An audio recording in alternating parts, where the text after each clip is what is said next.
Assalamualaikum dan salam sejahtera.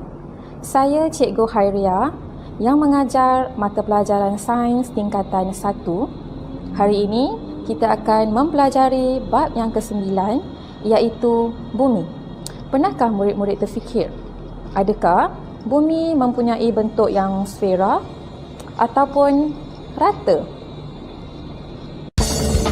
Sebenarnya, bumi berbentuk sfera walaupun kelihatan rata apabila kita memandang ke aras laut yang berbentuk satu garisan melintang.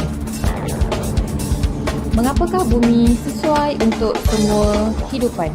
Di akhir pembelajaran, murid dapat berkomunikasi mengenai sistem bumi, menjelaskan perbezaan antara lapisan bumi berdasarkan komposisi dan sifat fizik, serta menyedari bahawa keadaan fizik yang sesuai menampung kehidupan hanya wujud di bumi.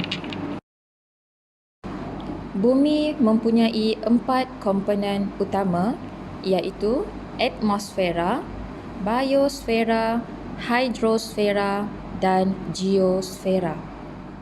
Bagi komponen yang pertama iaitu hidrosfera, merupakan zon air yang merangkumi sungai, tasik, lautan, ais, air bawah tanah dan wap air dalam atmosfera.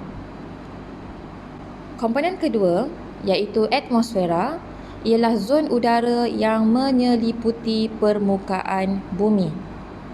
Komponen ketiga, geosfera, merupakan zon batu dan tanah di atas permukaan bumi. Dan komponen biosfera merupakan zon hidupan yang terdiri daripada beraneka hidupan seperti manusia, haiwan, tumbuh-tumbuhan dan hidupan seni. Mari kita mendalami stratifikasi atmosfera. Lapisan atmosfera terdiri daripada 5 lapisan yang mempunyai peranannya masing-masing. Lapisan paling atas atau paling luar ialah exosfera, yang kedua termosfera, yang ketiga mesosfera, yang keempat stratosfera dan yang kelima troposfera. Lapisan exosfera di ketinggian 480 km ke atas mengandungi gas-gas ringan seperti helium dan hidrogen. Udara bertambah nipis menghala ke angkasa lepas. Satelit komunikasi yang mengorbit bumi di lapisan exosfera membolehkan panggilan telefon dan siaran televisyen dapat diterima oleh manusia.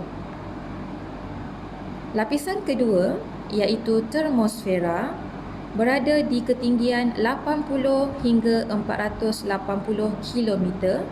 Juga dikenali sebagai ionosfera kerana lapisan ini mempunyai ion-ion yang dapat memantulkan gelombang-gelombang radio. Aurora iaitu jalur-jalur cahaya yang berwarna-warni hasil daripada tindakan zarah-zarah bercas dengan medan magnet bumi dan gas-gas atmosfera berlaku di sini. Lapisan mesosfera di ketinggian 50 hingga 80 km berlaku pembakaran dan penghancuran meteorit.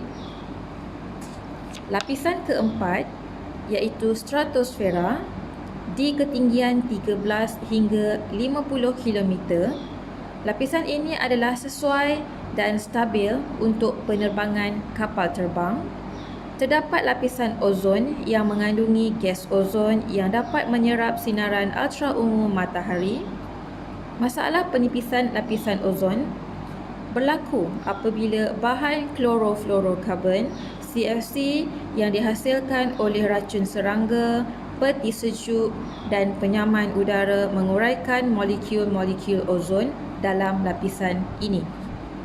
Dan lapisan yang paling bawah iaitu lapisan troposfera di ketinggian 0 hingga 13 km merupakan lapisan tempat benda hidup bernafas, angin bertiup serta awan, hujan dan salji terbentuk. Apakah yang akan anda alami jika anda mendaki gunung? Adakah anda semakin sejuk dan suka untuk bernafas?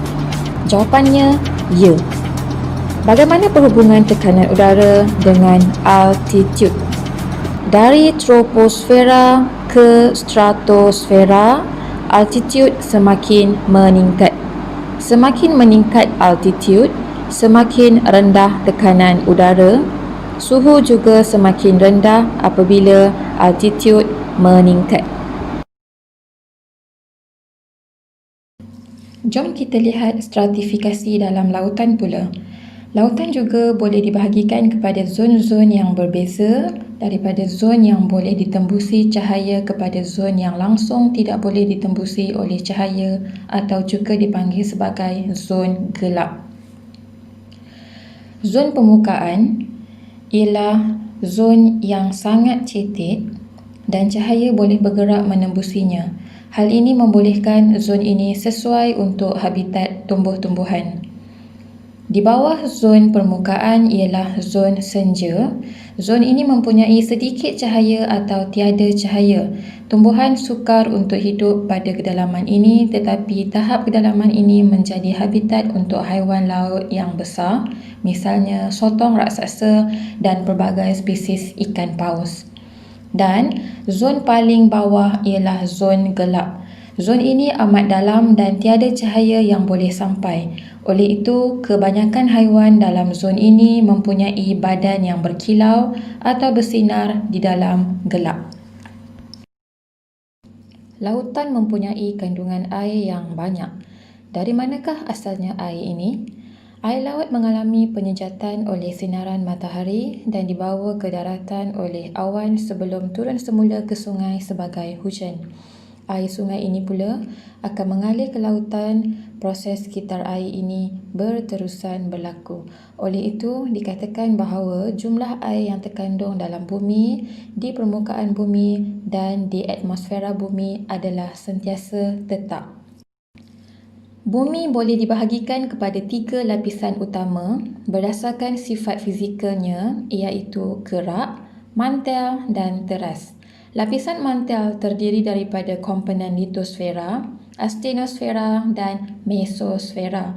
Litosfera meliputi kerak dan bahagian atas mantel. Bumi ialah satu-satunya rumah bagi semua hidupan. Mengapa? Salah satu keistimewaan sifat bumi yang menyebabkan bumi sesuai untuk semua hidupan ialah suhu bumi tidak terlalu panas atau sejuk berbanding dengan planet-planet lain. Hal ini disebabkan oleh kedudukan bumi yang berada tidak terlalu dekat dan tidak terlalu jauh dari matahari. Selain itu, kewujudan air dan oksigen di bumi juga menyebabkan bumi sesuai untuk semua hidupan. Oleh itu, manusia perlu mencintai bumi dengan menjaga alam sekitar dengan baik. Jom kita jawab soalan bagi menguji kefahaman anda.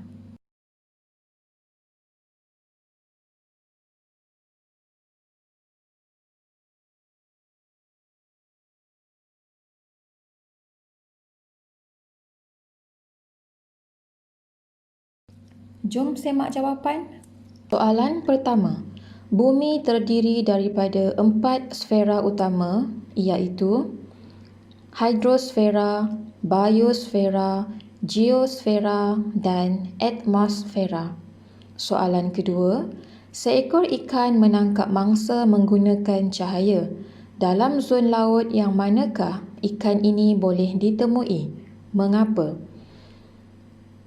Jawapannya, zon gelap. Kerana tiada cahaya yang boleh menembusi sampai ke zon gelap.